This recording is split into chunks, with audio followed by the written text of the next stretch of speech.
all the content we've talked about today will be made available in the existing early access leagues, so you can play your existing characters. Hi, I'm Jonathan Rogers, Game Director on Path of Exile 2. Welcome to GGG Live. Well, it's been a little over 3 months since we launched Early Access, so it's about time for our first major content update. Today, we're going to show you an exclusive reveal of Path of Exile 2, Dawn of the Hunt, which launches on April 4th.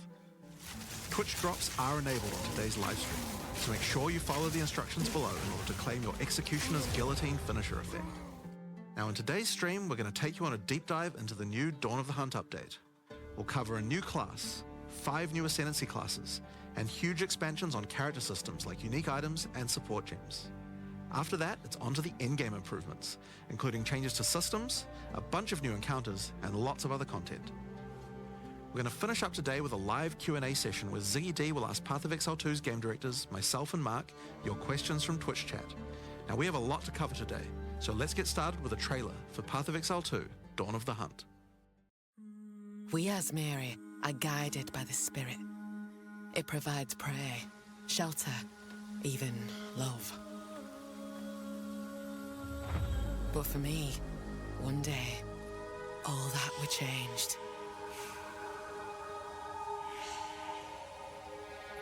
The spirit, it showed me something. Something forbidden. And to defend all I loved, I used it.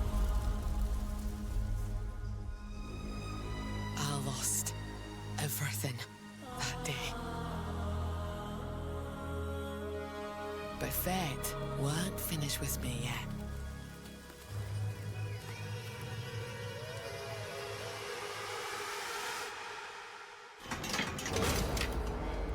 I'll right the wrongs I've done. I'll do what I must, no matter the cost. I will hear the spirit once more.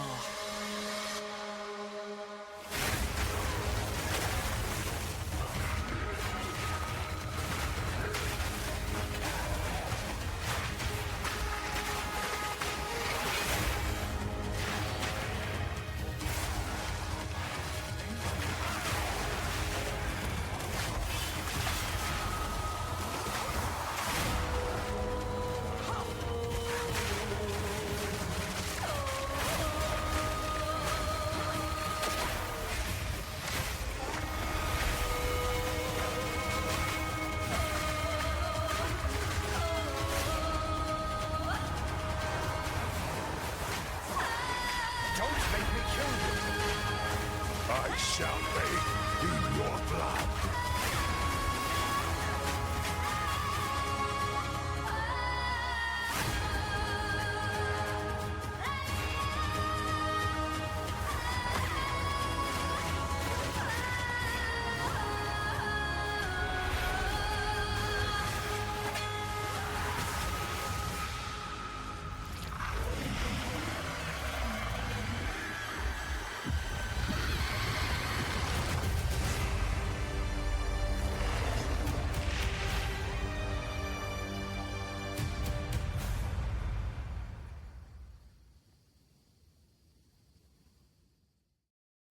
Now, as you can see, in Dawn of the Hunt, we're introducing the first new class since early access to PoE 2, the Huntress.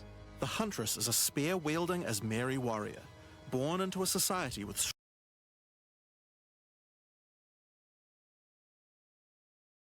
strict tradition, exiled from her homeland after using the power of a skill gem to defend her village.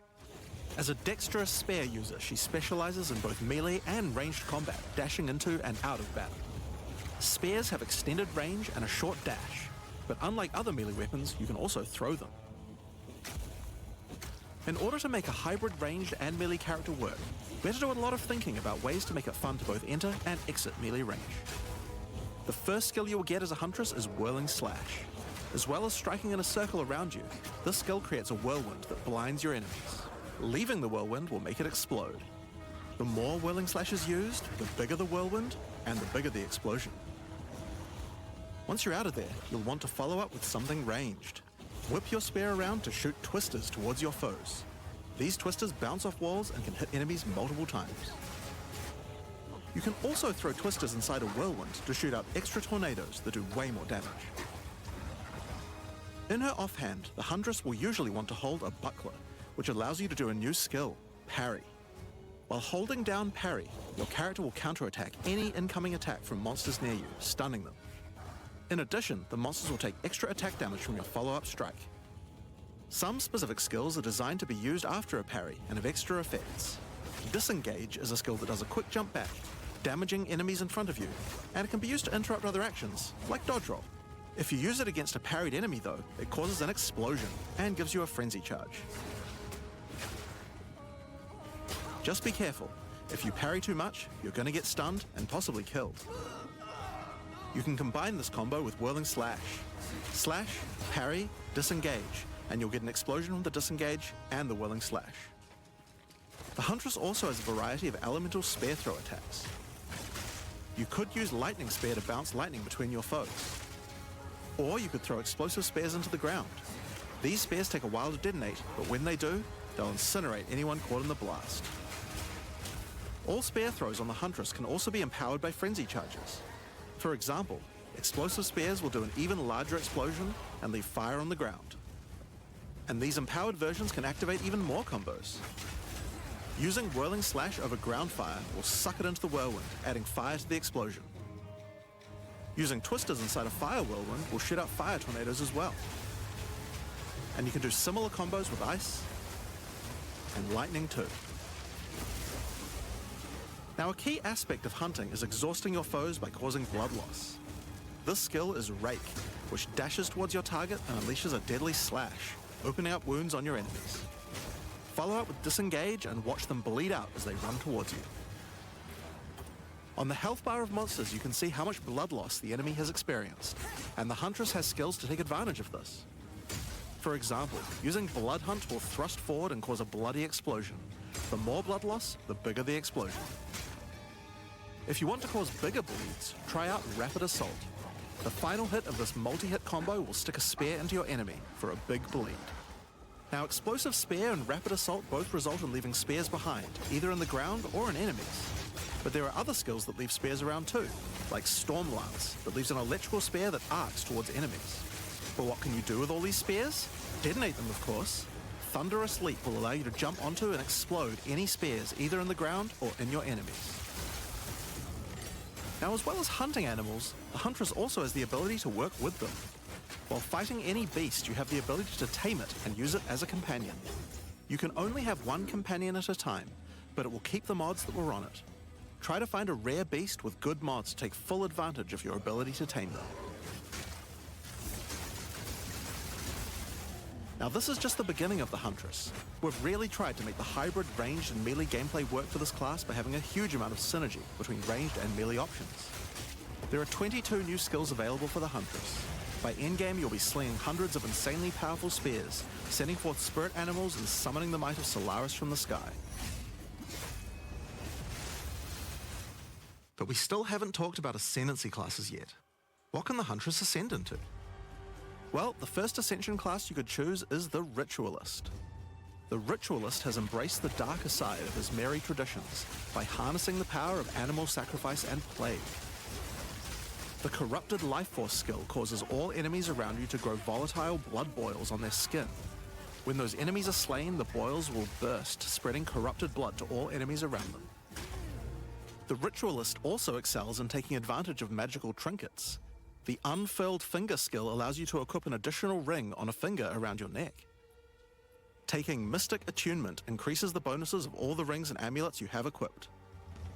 Now, this is one of my favorites. As the Whispers Ask grants you a new skill, Ritual Sacrifice.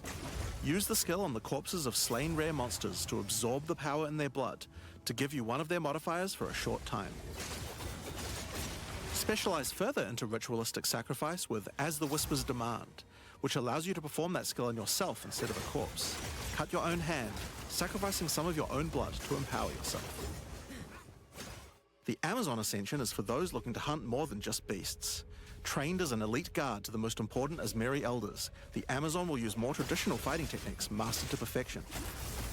The Predatory Instinct skill will cause you to reveal weaknesses in the defenses of rare and unique enemies, causing you to deal more damage. You can see those weak spots represented on their life bars. While using Elemental Infusion, any charges you consume will infuse your weapon with elemental power, causing any projectile attacks to explode on impact. The Critical Strike skill is as simple as it sounds. It takes your excess accuracy and gives it to you as critical strike chance. Additionally, you have skills like Mystic Harvest, which allows your elemental damage to leech life, and Azmeri Brew to be able to use either flask to restore both life and mana. So those are the 2 new Ascendancies for the Huntress, but those are not the only Ascendancies in Dawn of the Hunt. We've added a new Ascension class for 3 of the other existing classes too. First up, for our warriors out there, we have the Smith of Kitava. The warrior is a blacksmith in origin, taught by his father Renly. With this ascension, you can take your smithing skills to new heights by embracing power from the insatiable one himself, Kitava. Smiths of Kitava are master blacksmiths and have the ability to forge their weapon, quite literally. Using the Against the Anvil notable skill, you can enhance your weapon with fiery destruction before any battle. After doing so, your attacks will release explosions on hit for maximum devastation. You can also use the power of Kitava to summon an animated copy of your weapon to fight alongside you. A great blacksmith can do more than just forging their weapon though. Their armor can be enhanced too. Now you might think this Ascendancy class tree looks a little abnormal, and you're right. There's a lot of notable skills all disconnected at the bottom there. By taking this point here, which is free to assign, your character is unable to equip body armors with mods of any kind. So your body armor must be normal. Sounds like a downside, right? Except now in true blacksmith fashion, you get to craft your own body armor by taking those disconnected notables with your points. If you want your body armor to grant life, take this notable. If you want resistances, take this one.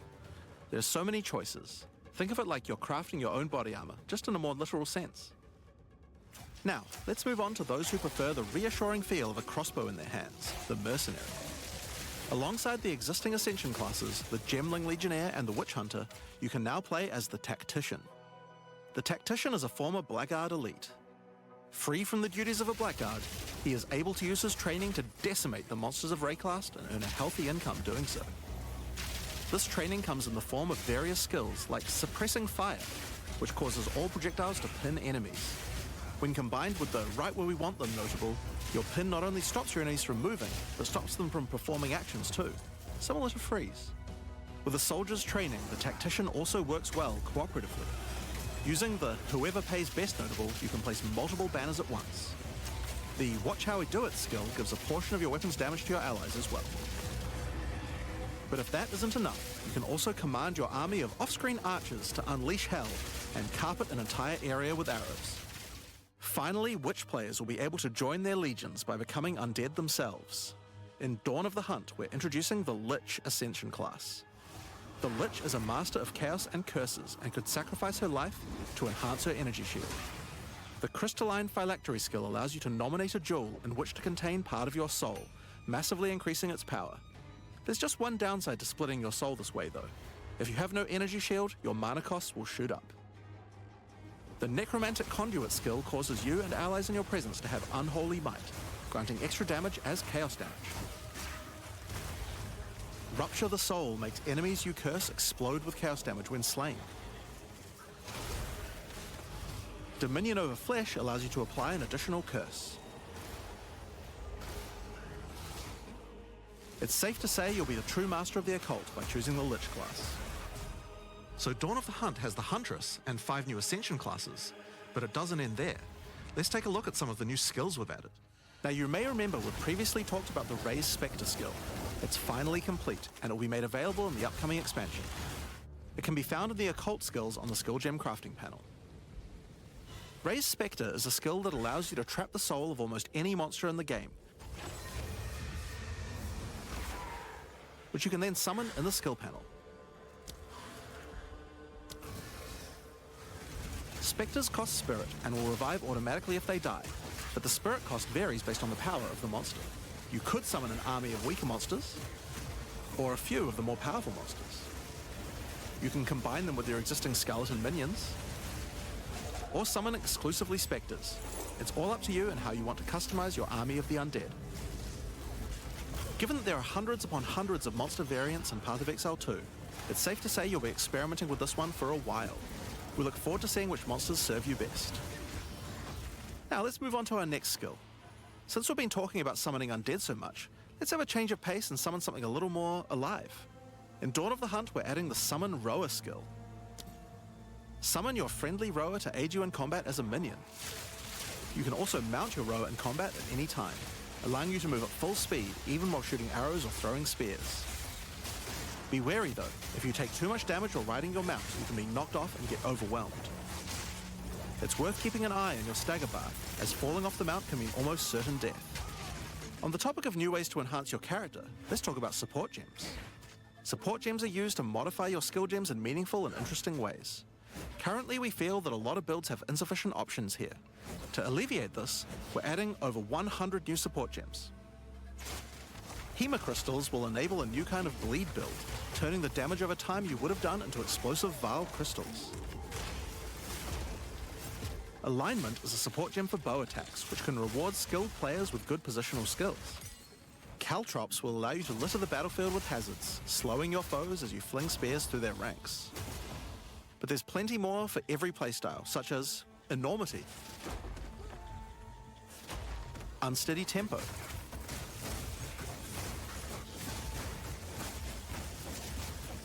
Profanity,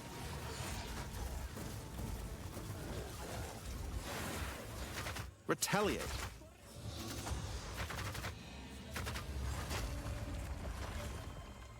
Syzygy, yep, that's a real word, and many more. Now we've talked about a new class, new Ascendancy classes, new skills, and new support gems, but let's not forget about the core of a true action RPG, the items. To start with, let's talk about uniques. We're adding over 100 new unique items. This time we've made sure to add uniques with a focus on mid and endgame tiers to make sure there are more exciting items to find for higher level characters. Let's look at some examples. Embrace your inner devil with Chernobog's Pillar. It grants you a large amount of fire damage based on your block chance. The Coming Calamity allows you to become a true master of the elements, granting you all 3 Elemental Herald skills without costing any spirit. At the same time, it penalizes enemy resistances. Wastegate is a belt useful for builds using a single resource like Blood Magic or Archmage builds. With this belt, you can use 2 life flasks or 2 mana flasks. It's up to you. Now, we could go through these all day, but we'll leave most of them for you to discover. Suffice to say though, we want there to be way more cool things to find. Over time, our goal is to add a unique to every single base item type at a minimum, so that you can chance any base in the game. Now, given that we have the Huntress, we have a set of unique spears from early game all the way through the end game as well. One example is Scyther's Spear, which combines bleed and fire in a powerful way. It allows your ignites to be aggravated, dealing substantially more damage. We're also introducing a suite of unique bucklers with some interesting parry mechanics. Kalgyra's Arc, for example, allows you to parry projectiles from any distance. And we're also adding our first unique charms. Bayra's Anguish will not only protect you from ignite, but will also emit a devastating fire nova whenever you do get ignited. In sum, there's just a ton of new uniques to find. We can't wait to see the weird and broken builds that come out of it. Now we also want to talk about crafting options. In each major update during early access, we'll be continuing to add and improve the options here. We have various new crafting tools that have been added as rewards to many of the different types of new content that we're adding. But for now, I just want to mention the changes to runes. Runes add commonly available mods, but since they only have 1 tier, flat damage mods tend to get outclassed by endgame. So we've changed runes to have multiple tiers, allowing you to get higher tier mods than before. Our plan is to significantly expand the number of more specialized mods for crafting using socketables as we add new content over time. And the first new set of those comes from what we're talking about next. In Dawn of the Hunt, we're adding Azmerian Wisps, which can be found throughout both the campaign and the endgame. The Azmeri spirit has made itself present in Rayclast, and it appears to be trying to warn, or maybe prepare us for the coming darkness. You will first encounter a manifestation of it in the Grellwood in Act 1, where you'll meet Delwyn, an Azmeri hunter who is trying to find out what exactly is causing the spirit to behave this way. As you approach the wisp, it will flee, leading you past monsters. Any monsters it comes into contact with are infused by it, making them more powerful. Each spirit is associated with a specific revered animal within Azmeri culture. This one is a wisp of the Great Bear and grants enemies extra life and stun. The wisp moves faster the closer you are, and as you move away, they slow down to wait for you. But if you get too far away for too long, they'll dissipate and return to the woods. As you continue to chase the wisp, it will find and possess a rare or unique monster, granting it a new powerful ability. Because this was a wisp of the Great Bear, this monster now also has increased life and stun. But on top of that, it will periodically summon a large spectral bear that slams with wild fury. If you're able to defeat this foe, you will be rewarded. For each monster that was infused and killed along the way, the rewards will be increased. Each wisp has its own mechanics. The Wisp of the Winter Owl is a primal wisp that causes enemies to deal extra cold damage, gain energy shield, and release wind vortices on death. When infusing a monster, they will call down large tornadoes to protect their host. The Wisp of the Wild Cat is a vivid wisp that causes affected monsters to deal more critical strikes and become more evasive. When it infuses a monster, it will summon a barrage of feline spirits that will attempt to tear you limb from limb. If you're lucky, you may even find sacred wisps that can do some pretty crazy things to the monsters they influence. Like the Wisp of the Cunning Fox, which turns normal monsters into magics, magic monsters into rares, and rare monsters into actual bosses. Azmerian Wisps can drop a new set of socketable items that allow you to craft a wide range of interesting new mods onto your items. Each one may only be used on a specific item slot. As mentioned, the Azmerian Wisps can be encountered throughout the game, but there's also a new endgame map called the Azmeri Ranges, a mountain village where the Azmeri once lived, now overrun with corrupt monsters. This map always has multiple Azmerian Wisps in it, and familiar, yet not quite the same boss fight. Azmerian Wisps can also be further modified by the endgame Atlas tree as well, and by tablets. But I'm not going to be the one talking about those things. In order to cover all the new content in in-game, I'm going to hand things over to Mark. Hi, I'm Mark Roberts, Game Director on Path of Exile 2. There's a ton to talk about with the endgame today, so let's dig right in. Path of Exile 2's early access began with a brand new endgame, and it was clear that it needed a lot of work. After absorbing your feedback, we're ready to make some epic changes. The first thing is, we just need a lot more content. In Dawn of the Hunt, we have made sure to focus on increasing the sheer number of interesting and different encounters you will randomly stumble into as you explore the endgame. And the second goal is to smoothen the progression through maps and reduce the amount of annoying busy work. To start with, let's talk about the new interesting stuff to find. Well, the most obvious thing to add are new maps. As well as the Azmeri Ranges that Jonathan mentioned earlier, Dawn of the Hunt also contains 7 other new maps, all with their own custom encounters. Let's start with this one. The Feral Megaliths map starts off in the wild Ezomite forests. As you progress through the forest, you will find mysterious rune-carved stones that, when touched, surge with energy. After activating all the stones, you can find a grand henge, where all the energy is coalescing. You can then start an encounter.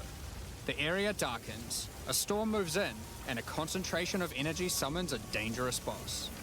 You must fight and defeat the boss to get its rewards. Once you have defeated it, summon another. And another, and another, and another. You have 10 total waves of boss fights which get incrementally more difficult. If you manage to defeat them, you get full boss rewards, but also opportunities to get new runes. These can only be obtained from this map. The Fractured Lake contains a surreal waterscape with fractured mirror-like objects. As you move around the map, the terrain itself elevates from below, creating the ground you walk on. In this unique map, all the rare monsters are mirrored, so you're always fighting 2 of the same rare at the same time, which can prove quite difficult. If you manage to overcome that challenge and make it to the end of the map, you'll be presented with a broken mirror, a powerful altar-like object that contains an item within it. The item contained within is a new base type, either an amulet or a ring, that can be crafted to have additional prefixes or suffixes at the cost of the other. The last unique map we'll show today is one based around the essence mechanic. You enter a crystalline cavern, and you will find a powerful map boss imprisoned in the center. It is surrounded by many rare monsters, also imprisoned in essences. By freeing and defeating the rare monsters, the essence they held will be upgraded to a greater essence and be added to the imprisoned map boss. How brave are you? How many essences will you add to the boss? Overdo it and you might lose everything. Underdo it and you might regret it. It's your choice. Speaking of essences, alongside visual improvements, you're now able to apply Vaal Orbs to corrupt the essences with a range of unpredictable outcomes. It could increase the number of essences, re-roll all the essences to the same type, or even upgrade the essences to greater essences. What if they're already greater essences? Well, it can upgrade those too. We have 4 new corrupted essences: Essence of Hysteria, Delirium, Horror, and Insanity. Each corrupted essence has its own interesting combat mechanics. For example, the Essence of Insanity causes you to question even your own mind, as monsters split into shadowy clones, and you must locate the real one before a devastating icy explosion freezes everything around it. Each of these has their own crafting outcomes. The Essence of Insanity can be applied to a belt. It adds a mod that will ensure the next Vaal Orb used on the belt will guarantee adding 2 enchantments. It's worth noting all the essences in the unique map can also be corrupted too, if you're willing to risk it. It's worth noting we have also added 10 extra Atlas passive points you can earn by completing 5 different unique maps. Now, new maps are just the beginning. We had a goal where we wanted to make sure you were constantly finding exciting new content, and that it could be lurking around any corner. So, we have added a bunch of new things that you could stumble into in any map you run. On your travels, you will sometimes encounter rogue exiles. Others like you who have been exiled and are openly hostile. Some are malicious, some are mad, while others are simply fiends for loot. They will challenge you, a fight to the death. They use the same skills available to players, and even the same items. They aren't just dressed up in those items, they're actually using them. It's going to feel like a true player versus player situation. Of course, if you are able to slay these exiles, those items will all drop on the ground. So if you encounter an exile using a powerful or valuable unique item, which you can see displayed under their life bar, you want to be damn sure you kill them. Because if they kill you and your party, they'll portal out, taking their items with them. Every fight will feel completely different depending on the items they come equipped with. These exiles are much smarter than your regular monster. They have capabilities to dodge roll, avoid your abilities with smart pathfinding, smart targeting, and much more action-packed gameplay. Fortunately, they're like you and they're not super durable. Unless, of course, they're wearing uniques like Helm's Heart, in which case expect a longer battle. There are 12 different rogue exiles you can find, each with their own skills and personalities. Some may insult you, while others may admire your honor in combat. Another encounter you might stumble onto in Dawn of the Hunt are one of 4 new unique strongboxes. Strongboxes are chests with modifiers. When you try to open them, they activate traps and spawn waves of monsters that you must defeat to access the loot. Let's take a look at 2 of the new unique boxes that are harder to find and behave just a little bit differently. The Ogham's Legacy Strongbox has a corpse splayed out in front of the rune-carved stone. Upon interacting with the stone, you activate Forbidden Ezomite magic, which revives the monster as a powerful rare. The Strongbox comes with a modifier which determines how many times it will revive that rare. Each time you defeat the monstrosity, the Strongbox revives it again, adding an extra modifier to the monster. With each resurrection, it becomes more difficult, but also more rewarding. This Strongbox is infused with thaumaturgy from ancient Vaal technology. Eshel's Torment has a powerful artifact inside, and is guarded by chaos itself. Defeating the monsters will grant you a unique item, with a specific corrupted outcome. You'll have to find the other 2 for yourself to see what they do. Now, let's talk about the introduction to the endgame. Upon starting the endgame, Doriani tasks you with cleansing corruption to help restore the land.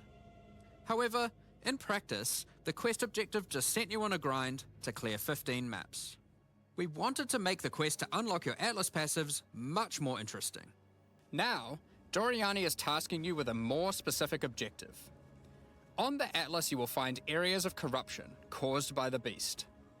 In the center of each one, you will find a corrupted nexus, the source of the affliction.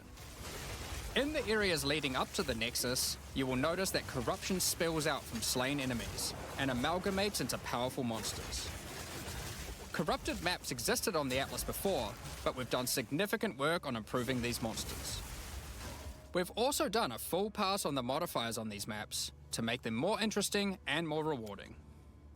Once you reach the nexus, you will have a new task: cleanse the source of corruption. When you defeat the last rare in those maps, they will spawn one of 3 terrifying bosses, amalgamations of corruption itself. After defeating that boss, Doriani will come and cleanse the corruption for good. As the remains of the boss are purged of corruption, it coalesces into raw crystallized power, which you can use to gain points for your Atlas passive skill tree, the upgrade system that allows you to add and enhance content in your maps. We didn't stop there though. When you complete a corrupted nexus, all of the remaining surrounding corrupted maps will become cleansed maps. Cleansed maps also have new monsters, a new boss, and their own set of modifiers and rewards, including finding fracturing orbs by slaying cleansed enemies. These orbs can be used in crafting on a rare item to cause one of its modifiers to become fractured. A fractured modifier is one that cannot be modified by any means.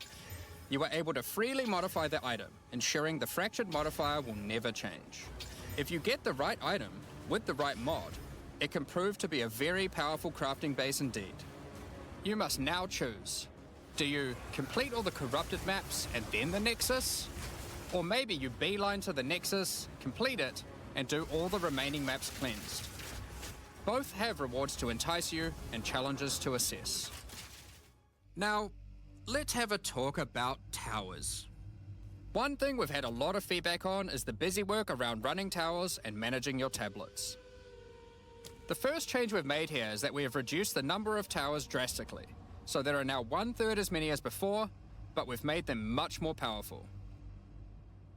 To start with, tablets now inherently add twice as many mechanics, but that's not all. Running higher tier maps and towers now increases the number of mechanics applied by tablets.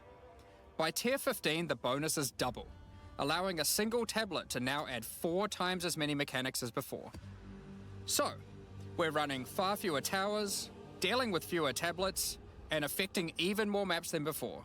But because there were fewer towers overlapping with each other, you had as many opportunities to stack different tablets. In order to solve this, we've made it so that each tower can consume up to 3 tablets at once. You always get 1 slot on completing the tower, but if you can complete a tower with more mods on the waystone, you can unlock a 2nd or 3rd slot. Overall, this allows for even more juicing from towers, while drastically reducing the amount of busy work you have to do. On top of that, towers are much more interesting maps because they can now spawn with all mechanics, including bosses. Each tower map has a new boss. Let's take a look at a couple here. The boss fight of the Alpine Ridge map has 2 powerful witches contesting for territory. One witch has an affinity for ice, the other fire. Who will win? Hopefully neither. The boss of the Sinking Spire map is a remnant of the Val that has been charged with lightning. It uses a full suite of lightning abilities, but be careful. If any of them hit the surrounding constructs, they will power up. Another thing that we've seen a lot of feedback about is sustaining waystones. As we looked into it, we realized that the people who couldn't sustain waystones were dying a lot more than we had expected. And that made us realize something. During the campaign, the expectation is that you can die multiple times in order to learn how to overcome challenges. You are able to learn how the monsters behave, adapt to their skills, and eventually overcome them. But as soon as you get to the endgame, you are effectively no longer allowed to die if you want to sustain waystones. By the time you are getting towards the end of endgame, we want you to have to be careful not to die. But it certainly shouldn't be that we have such a sudden shift as you run your first maps. The first change we're making is you can now respawn and return to a map if you die, continuing from where you left off. When you start the endgame, you get up to 6 total attempts per map.